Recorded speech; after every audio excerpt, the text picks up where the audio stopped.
Monsieur le ministre, votre collègue du tourisme et des loisirs ce matin affirmait que les 30 candidates des Miss France feront une visite officielle à Abidjan au compte de l'État de Côte d'Ivoire. Monsieur le ministre, qu'est-ce que cela peut apporter à la Côte d'Ivoire au moment où des enseignants grèvent et plaident pour de l'argent? Ouais, un pays c'est un tout. J'encourage l'opposition à apporter la preuve de ces 2 millions de personnes qui ne devraient pas figurer sur la liste, et connaissant le président de la commission électorale, homme de loi, homme rigoureux, il ne fera aucune difficulté à les extraire de la liste.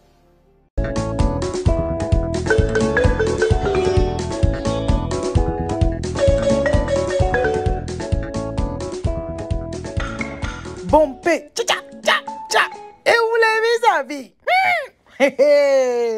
Mon cher, la maman. Bonsoir les amis. Bonjour, bon après-midi, dépendamment de votre position, les amis. Venons s'affairer un peu. En tout cas, venons s'affairer. Venez, on va s'affairer. Est-ce que vous savez que... Porte-parole du gouvernement a parlé de tcha. Côte d'Ivoire, c'est un tout, mon cher. Écoutez, il va parler de différents sujets. Voilà, les journalistes ont posé de très bonnes questions. Donc, sans trop tarder, voilà, je vous laisse écouter les différentes questions et les réponses du porte-parole du gouvernement, les amis. À tout à l'heure, les amis. Bye bye. Ce qui concerne donc les déguerpissements, l'ambition est d'indemniser tout le monde. Pas forcément reloger, puisque si vous prenez certains groupes donc, de personnes déguerpies, elles ont déjà bénéficié d'une indemnisation, notamment ceux de Yopougon. Il y a un autre groupe pour lequel donc, des logements avaient été prévus, notamment à Songon.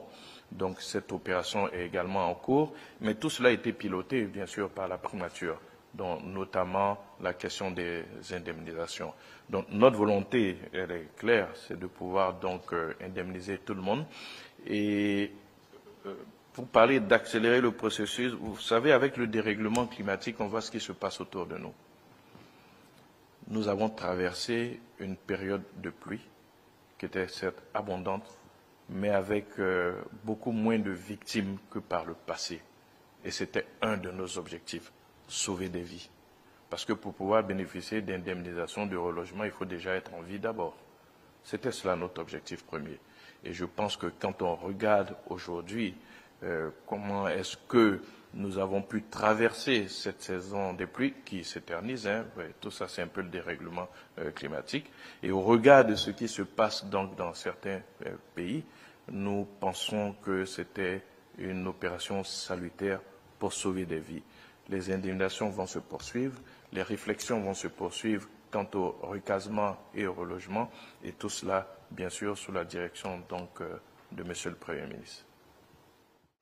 Je suis Kofo, journaliste à l'intelligence d'Abidjan.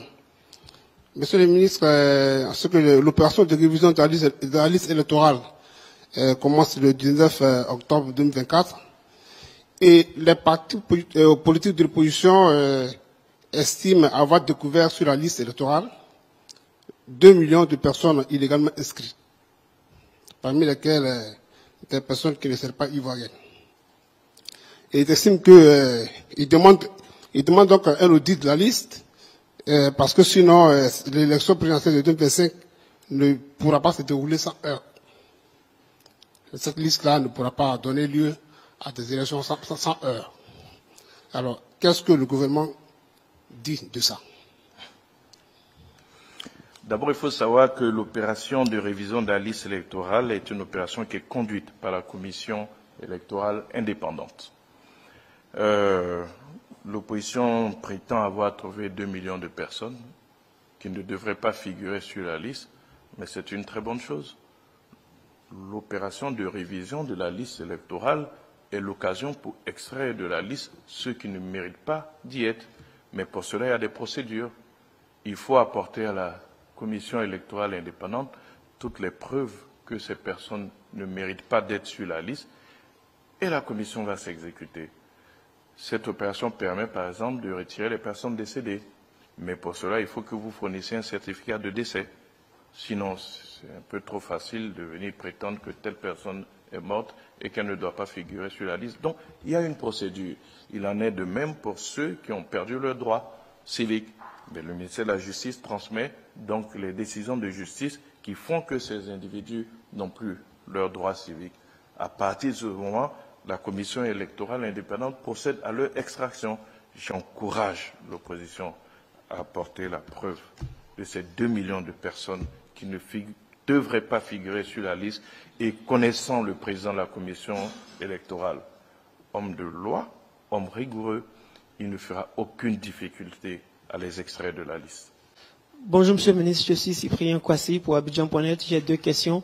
Déjà la première, Monsieur le ministre, le procureur adjoint de la Cour pénale internationale a décidé de relancer la coopération avec la Côte d'Ivoire. Est-ce que le gouvernement ivoirien sera réceptif à ce souhait?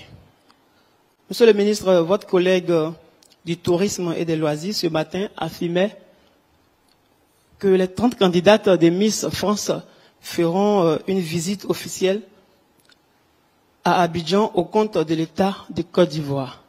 Monsieur le ministre, qu'est-ce que cela peut apporter à la Côte d'Ivoire au moment où des enseignants grèvent, plaident pour de l'argent?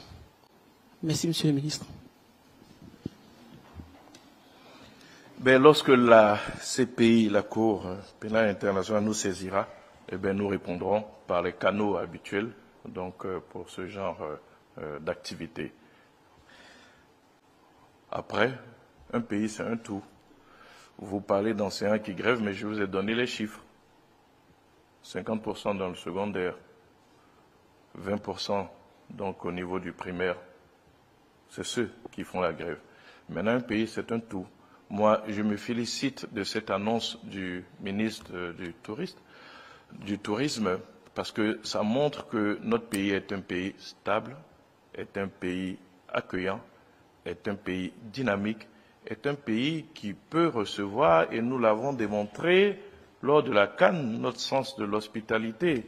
Cela met en lumière, une fois de plus, je dirais, la sérénité qui règne dans ce pays, la paix qui règne, parce que je vois mal des Miss venir en villégiature d'un pays en guerre.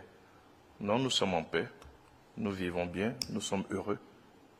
C'est bien pour cela que nous avons pu recevoir 2 millions de visiteurs pendant la CAN, c'est pas rien, et cela se poursuit. Et je pense que c'est aussi un des effets de la CAN, d'avoir jeté donc de la lumière sur le pays et le rendre encore plus attractif. C'est une très bonne nouvelle. Donc les amis, nous sommes à la fin de la vidéo. Quelles sont vos impressions? Les amis, laissez vos commentaires. Les amis, moi je vous laisse. Toi, si tu es nouveau par ici, en tout cas, bonne arrivée, merci d'être là. Et merci beaucoup, beaucoup, beaucoup aux anciens.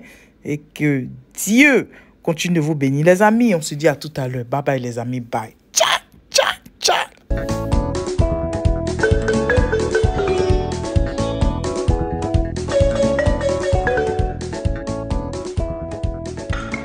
Bon paix. Ciao, ciao, ciao. Et où les amis? Mon cher, la maman.